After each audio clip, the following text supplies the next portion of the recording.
गांव में एक लालची किसान रहता था। उसके पास एक बैल था। वह उस बैल की मदद से अपनी जमीन जोतता था। वह बहुत लालची था।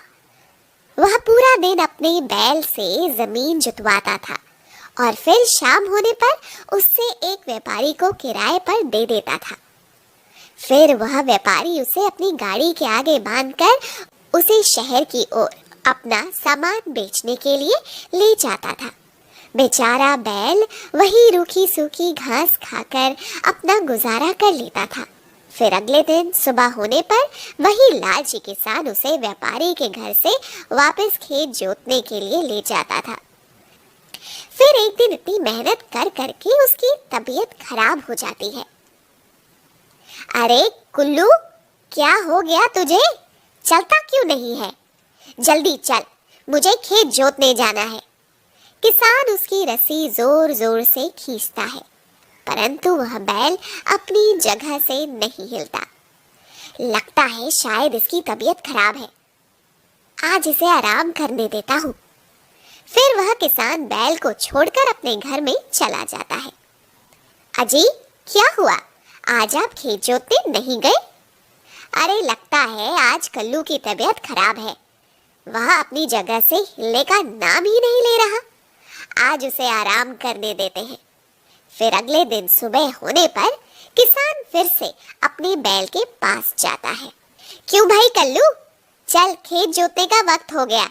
किसान उसकी रस्सी खींचता है, लेकिन कल्लू फिर से अपनी जगह से नहीं हिलता।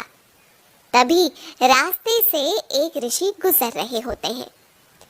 अरे भाई, क्या हुआ? लगता है तुम्हारा बैल बहुत अड़ियल है, जो इतना खींचने के बाद भी अपनी जगह से हिलने तक को तैयार नहीं है। जी महामुनि, मुझे लगता है इसकी तबीयत 2 दिनों से खराब है, तभी ये इतना अड़ियल हो गया है। तभी महामुनि बैल के ऊपर हाथ फेरते हैं और अपनी तपस्या से उसे बहुत शक्तिशाली बना देते हैं। लो, अब यह थोड़ी देर में ठीक हो जाएगा। इतना बोलकर ऋषि वहां से चले जाते हैं। फिर अगले दिन सुबह होने पर किसान अपने बैल के बाड़े में जाता है और हैरान रह जाता है। अरे यह क्या चीज है जो इतनी चमक रही है? लगता है ये सोना है। वह पास जाकर देखता है। अरे ये तो गोबर है, लेकिन ये तो सोने का है। लगता है महामुनि की शक्तियों की वजह से मेरा बैल सोने का गोबर करने लगा है। अरे वाह, अब तो मैं बहुत अमीर बन जाऊंगा। फिर वह सोने के गोबर को हाथ में लेकर अपनी पत्नी के पास जाता है और उस गोबर के बारे में बताता है। अरे वाह वाह, ये तो चमत्कार हो गया, सोना ही सोना। अजी, अब तो हम बहुत अमीर हो जाएंगे। अजी एक काम करो, कल्लू को घर के अंदर ही बांध लो। अगर उसने घर के बाहर ही गोबर कर दिया तो सोने की चमक देखकर कोई उसका गोबर चुरा के न ले जाए। इतना सोचकर किसान उस बैल को ले जाकर अपने घर के अंदर बांध देता है। फिर अगले दिन किसान और उसकी बीवी सुबह उठकर देखते हैं कि कल्लू ने फिर से सोने का गोबर दिया हुआ है। अरे वाह वाह, और सोना, अब तो मजा ही आ गया।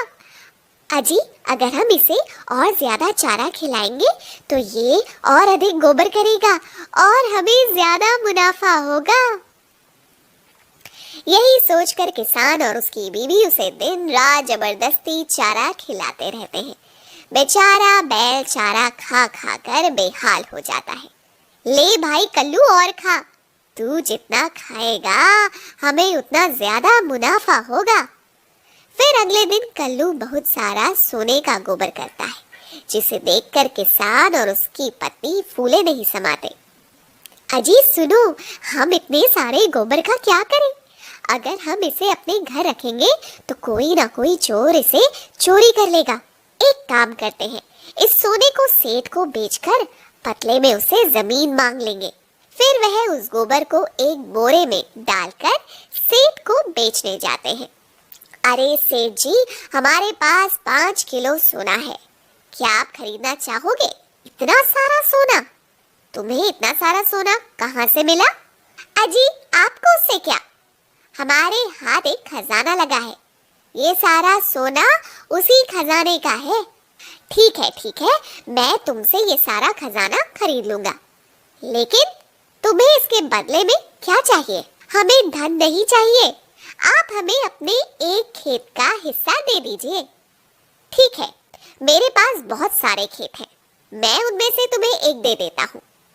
फिर किसान और उसकी पत्नी अपना सोना बेचकर वापस अपने घर आ जाते हैं।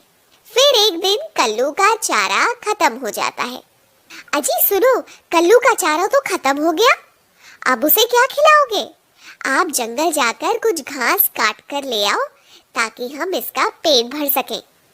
फिर किसान जंगल की ओर चला जाता है। वह जंगल में घास काट रहा होता है, तभी बहुत तेज आंधी और बारिश होने लगती है। तब वह किसान एक पेड़ के नीचे जाकर खड़ा हो जाता है और बारिश रुकने का इंतजार करने लगता है। और कुछ ही देर में अंधेरा हो जाता है। अरे ये क्या, ये तो अंधेरा हो गया। अब इतने अंधेरे में घर जाना खतरे से खाली नहीं होगा। एक काम करता हूँ, आज की रात इस जंगल में ही बिता लेता हूँ।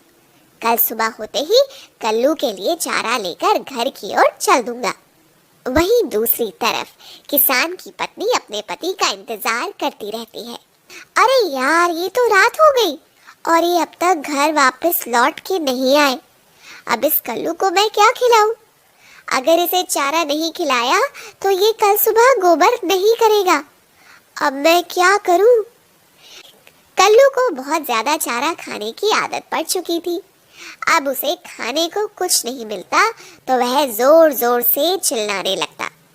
कल्लू को बहुत जोरों से भूख लगती है और वह उस घर में जो भी वस्तु पड़ी होती है उसे खाने लगता है। हाय राम, ये क्या? अरे कल्लू, तू ये क्या कर रहा है? ये अगर ऐसे ही खाता रहा तो पूरे घर का सामान ही खा जाएगा। अब मैं क्या करूं? धीरे धीरे कल्लू घर का सारा सामान खाने लगता है और जब वह उसे रोकने लगती है तो वह रस्सी छुड़ाकर घर से भाग जाता है। अरे कल्लू रुक जा, भाग के कहाँ जा रहा है? हे भगवान, कहीं ये जंगल में ना भाग जाए, कहीं हमारे हाथ लगा खजाना हमारे हाथ से ना चला जाए। वह कल्लू के पीछे भागती है। कल्लू भागता भागता एक गड्ढे में गिर जाता है। अरे ये क्या, ये तो गड्ढे में गिर गया। अरे मूर्ख कल्लू, तुझे कहा था ना कि मत भाग, गड्ढे में गिर गया ना। अब मैं क्या करूं? वह उसकी रस्सी पकड़कर उसे बाहर निकालने की बहुत कोशिश करती है, परंतु उसे बाहर नहीं खींच पाती। कल्लू बाहर निकलने की कोशिश कर करके अधमरा सा हो जाता है और बेहोश हो जाता है। अरे कल्लू, क्या हुआ तुझे? कहीं ये मर तो नहीं गया? लगता है इसकी हालत बिगड़ती जा रही है। मुझे नहीं लगता ये रात भर जिंदा रहेगा। एक काम करती हूँ, ये तो वैसे भी मरने वाला है, क्यों ना इसका पेट काटकर बचा हुआ सोना बाहर निकाल लूं। फिर यही सोचकर वह जंगल में कोई नुकीली वस्तु ढूंढने लगती है जिससे वह कल्लू का पेट काटकर सोना निकाल सके। तभी उसे एक नुकीली पेड़ की डंडी मिलती है। वह उसे लेकर कल्लू की ओर दौड़ती है और कल्लू पे जोर जोर से वार करती है और कल्लू के पेट से गोबर निकाल लेती है। कल्लू वही मर जाता है। अरे ये क्या है? ये तो मामूली गोबर है, ये सोना नहीं है।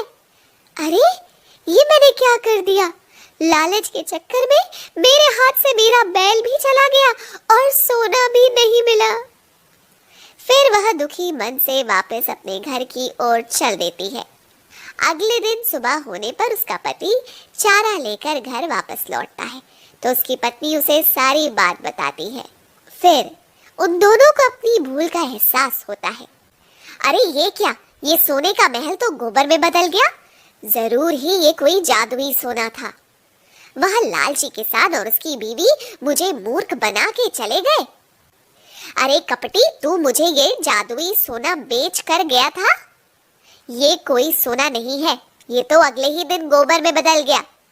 मुझे तेरा गोबर नहीं चाहिए, ये पकड़ अपना गोबर और मुझे मेरी सारी जमीन वापस कर। फिर वह किसान सेठ से माफी मांगता है और